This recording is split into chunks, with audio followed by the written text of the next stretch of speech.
I can still hear the train whistle in my dreams. That long, hollow wail cutting through the dark. The sound that meant we'd gone too far. Because past those railroad tracks, nothing ever came back the same. Not even us.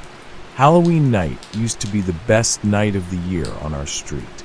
We were just 4 kids, me, Lucas, Aaron, and my little brother, Dylan.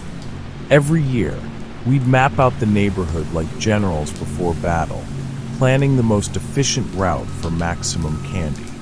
We'd start at Maple Drive, cut across Elm, and always stop before the railroad tracks. Everyone in town knew that rule. Parents, teachers, even the older kids. Don't go past the tracks, they'd say. No houses worth the trouble. It's all woods and old land. Just stick to town.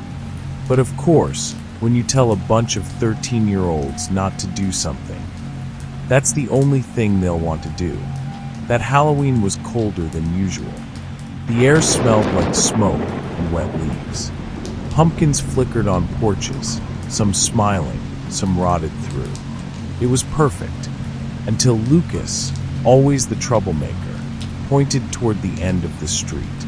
Bet there's some crazy rich folks past the tracks, he said. Full-size candy bars, maybe even king-sized. Aaron frowned.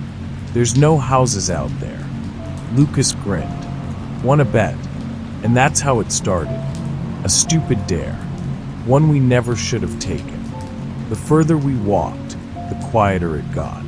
The laughter and chatter of other trick-or-treaters faded behind us. The houses thinned out.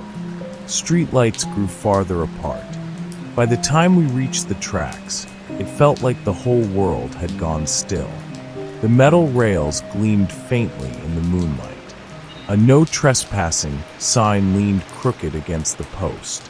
Beyond it, nothing but trees. And fog.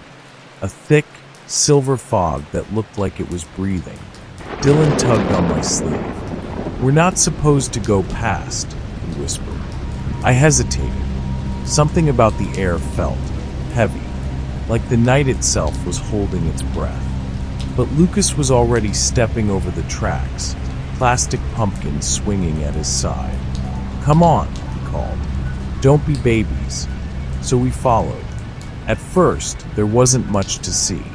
Just trees, branches snapping under our shoes, the soft crunch of dead leaves.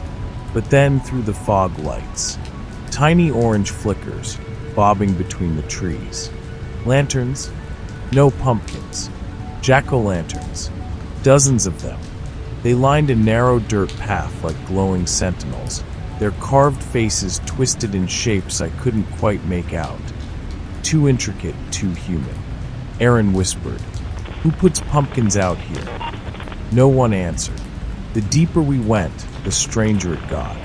The fog thickened. The air grew colder.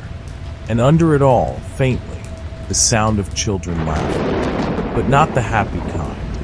It was distant, distorted, like an old recording played backwards. We found the house at the end of the path. It looked abandoned.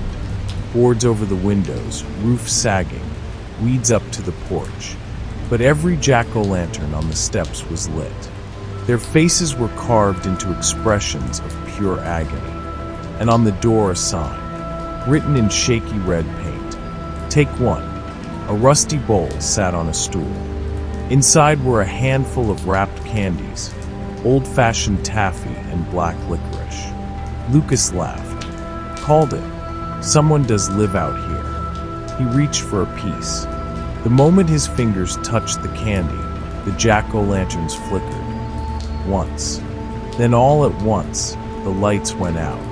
The fog seemed to move closer. And from inside the house came a sound. A creaking, like floorboards bending under footsteps. Slow, heavy, approaching the door. Aaron screamed. Run!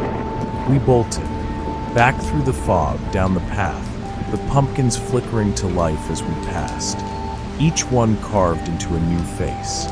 Our faces, wide-eyed, screaming, terrified. Something was following us. I didn't see it, but I could hear it. The crunch of leaves behind us, the wheezing breath, the low rumble of a train horn echoing through the woods. When we reached the tracks, the sound was deafening. That same long, hollow whistle I still hear in my dreams. We jumped across, and then silence. We turned around. The fog was gone. The pumpkins, the path, everything had vanished. Just trees and darkness. Except for Lucas. He was gone too. The police searched for weeks. Dogs, volunteers, helicopters.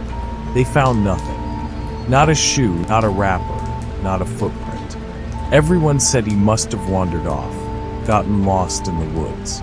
But we knew better, because a week later, a train passed through town. It hadn't run in years. The line had been closed after a derailment decades ago. But that night, people said they heard it. Whistle blowing, wheels screaming, lights cutting through the fog. And the next morning, someone left something on my porch. A small, cracked jack-o'-lantern. Inside it, one piece of black licorice. And a note, written in the same shaky hand from the house door. It said, "You took one. That was years ago. I moved away, went to college, built a life somewhere that doesn't even have train tracks. But every Halloween, without fail, I hear it. That same whistle, faint and lonely. Sometimes I wake up and smell smoke. Sometimes there's mud on my floor. And last year, I found a candy wrapper in my kitchen sink. Black licorice. Old-fashioned. The kind they don't even make anymore. This year, I bought a doorbell camera. Not because I thought it would stop anything, but because I needed proof. Proof that it wasn't all in my head. It's Halloween night again. And as I sit here watching the feed, I see it. A figure standing across the street, motionless, half shrouded in fog. He's holding a plastic pumpkin. And when he turns his head, it's Lucas, or what's left of him. His skin is pale and cracked like the surface of a pumpkin. And in his hollowed-out mouth, something glows. A flickering orange light. The feed cuts out. The whistle blows. And from outside, faint and distant, a voice whispers through the static. Your turn to take one.